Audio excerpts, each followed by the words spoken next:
Say what? You sold your home for $30,000 above list price? How can that even be possible? Well, right now, believe it or not, it is happening. Hi everyone, this is Gaurav and GetSood with GetSood. So if you saw our previous video, you found out one strategy to make sure you actually get to keep the amount of money that you go into contract for.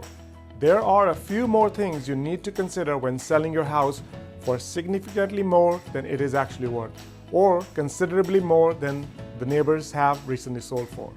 The first was to see if the buyer would be willing to remove the appraisal contingency altogether.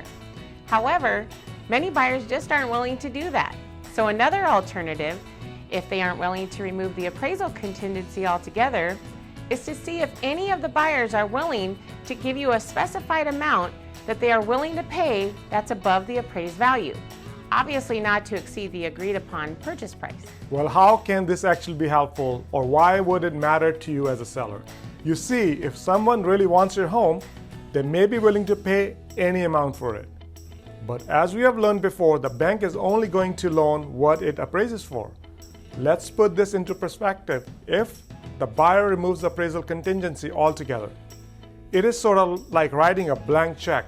They can't be certain as to what the home will appraise for, so they have no idea what the difference is and how big of a check they actually may be writing.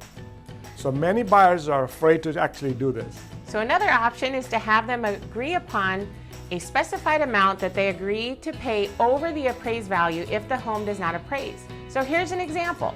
Let's just say that you agree on a sales price of $600,000 as a seller. Based upon the advice of your agent, he knows or she knows the home most likely will not appraise at that amount. The first option would be to counter the appraisal contingency.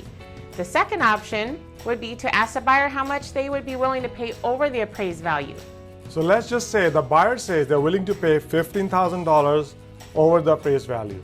If the home only appraised at $580,000 and your agreed upon is $600,000 purchase price, that means they would be willing to pay $595,000, which is actually $15,000 more than the home appraised for and only $5,000 less than what was originally agreed upon in the initial contract. Again, there's a lot to consider when selling your home. It is not always just as cut and dry as it may seem. So what's the answer? How do you know how to protect yourself? Call a professional. Call either myself or Gaurav. We've helped hundreds of clients just like you, and we would love to help you as well. So give us a call.